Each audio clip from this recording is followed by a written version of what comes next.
Hello, I'm Robbie Fowler and you're watching Redmen TV.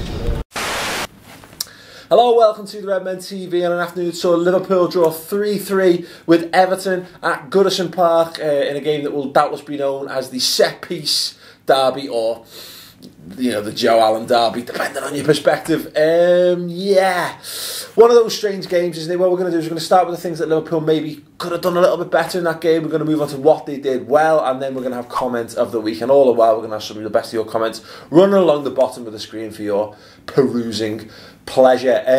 Yeah, so let's get stuck in what wasn't great for Liverpool. I don't think we didn't start very well, did we? And I don't think we particularly controlled the midfield in any way, shape or form. Steven Gerrard looked a little bit lost at sea in a similar way to the Arsenal game. We saw against Fulham what Steven Gerrard can do on his day and at his best. I want to see Steven Gerrard as a luxury player in those situations.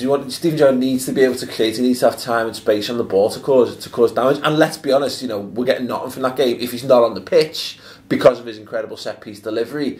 But it feels like I'm being hypercritical, but I really want to see him do a little bit more in the midfield. And if he can't press enough, I don't know. Let me know your thoughts on that. Steven Gerrard, he had, I can say, a very up and down performance. From as far as his special teams performance was absolutely phenomenal, but as far as getting a grip on the midfield, I don't think he quite did enough. I thought Lucas had a very good game in that respect, and Allen, well, we'll have to talk about Joe Allen. Let's get it out the way. Joe,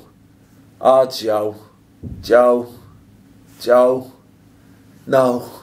Look, loads of people are giving him stick, and look, I can understand. He's missed essentially an open goal in the derby to put us 3-1 up, and more. But you can't really say this, but could well have been the goal that put the game to bed.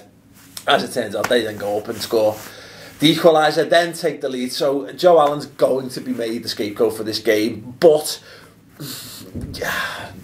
It's our defending. It's our complete and utter inability to defend from set pieces. Lukaku, we've done so well against so many of the teams and forwards that gave us troubles last season. But no, I mean, fair play to him. He keeps going on another day, if not for the just absolutely supreme shot stopping ability. Simon Mignolet could be walking away with a hat-trick or more from that game. So I don't know. I mean, let me know what you've done differently. Skrtel and Agger, again, good against Fulham, against Dimitar, hands in your pockets, Berbatov. But against I wanted to see. I don't know if Toure was fit. Was he fit enough to be on the bench? I want to see Toure or Sacco. I think Sacco would have would have loved to play against Lukaku in that. Big physical strapping lad likes an encounter like that, and I think that would have been the decision for me. But who knows? Let me know what you think in the comments underneath. I think the biggest, and that's the biggest worry for Liverpool also for me, is our inability to set pieces. We've learned how to score them. Amazing. We can score goals from set pieces. This is fantastic, and it's about time. But it's about time we actually learn. I mean, look at Lukaku's header. Glenn Johnson, what's he doing? Just, yeah, Salah gets gently nudged out the way, and then John Flanagan sees the danger, comes over. But John Flanagan is this big. That's how big John Flanagan is, actual size. And he's always going to get beaten in the air to that, particularly when he's seeing it late as well. So no, shocking around. The thing that's saved is, of course, Everton the shit at defending set pieces as well. Boss, thank you very much, Roberto Martinez, for having a very similar, it appears, training regime to Liverpool. Just don't bother your ass defending set pieces. It's fine. On the Flanagan thing, actually, I've got to mention John Flanagan. Thought he was outstanding. Outstanding. He's a right back. He's a youngster. He's playing left back in a Merseyside Derby. Thought he handled himself very well, and he grew into the game. I thought he had a good game against Arsenal. He grew into that one as well. But this performance was mature beyond his years. I thought in the times as well when he was driving out of defence with it. And he keeps going. There was that one point when he won the ball. He laid it off, and he was bombing centre forward. Like, get in, Flano. Get in. It's shame that conceding 3 goals is going to look bad on him because he's in the defence, but I have to say John Flanagan stood out for me. Let me know. There were plenty of things to pick holes in that performance. Let me know what you thought they were. I think controversial incident wise, and it has to be mentioned as well, for as much as Joe Allen missing a sitter could be counted as the turning point of the game, how is Kevin Mirallas on the pitch? Answer me that. I mean, Evertonians, you'll be watching. There'll be some of you watching. Doubtless thinking up blue shite. That's like, you fucking whatever. No, I don't even know how you think. You'll be doubtless thinking up some trolling comments while you're watching this, gleefully celebrating a draw in your cup final. But Kevin Mirallas, look, you're watching it. If that was Luis Suarez, if the roles were reversed, Luis Suarez would be, you know, he'd be deported. You'd never see him again. You know what I mean? People would, they have burning fucking pitchforks outside his house to carry him to the Manchester airport. I don't know. Look, it's a fucking shocker. Kevin Mirallas doesn't deserve to be on the pitch. Not only does he go up waist high, studs up, and catch Suarez, he elbows Henderson in the head as well. And there's going to be probably people going, Steven Gerrard goes in with his elbow to Barry. Yeah, but does he actually elbow him? No, he doesn't. And there's just a fucking world of fucking difference. It's shit else behaviour. And the fact that he then has such a crucial role to play with regards to Everton's goals as well. It's a double kick in the teeth. But then again, Evertonians like the conspiracy theories, don't they? And they probably think that that's karma for all the things that, like, you know, haven't gone their way over the last sort of, you know, the entirety of their lives. Now, what was good for Liverpool then? Luis Suarez, despite the fact that he was getting booted and bloodied, still put in a pretty decent shift. Steven Gerrard's delivery, of course, like I say, two sides of Steven Gerrard today. Daniel Sturridge coming off the bench to get a goal. John Flanagan's landed. I'm going to give my man of the match award to, though, and it has to go to. It could go to. I mean, you could make a case for John Flanagan, I think, but it's got to go to Simon Mignolet. Absolutely, just worldy of a goalkeeping performance there. On another day, if we'd had another goalkeeper, they could have had an absolute half full today, and he pulled save after save off the bag. I mean, he shouldn't have had to, but he did, and that's the beauty of having a goalkeeper at that sort of level. You know, Pepe Reina, quality all-round goalkeeper. His distribution, I mean, look, Mignolet's distribution, not great, but would you take it? I mean, let me know in the comments below. Would you swap Mignolet's saves for Pepe Reina's distribution?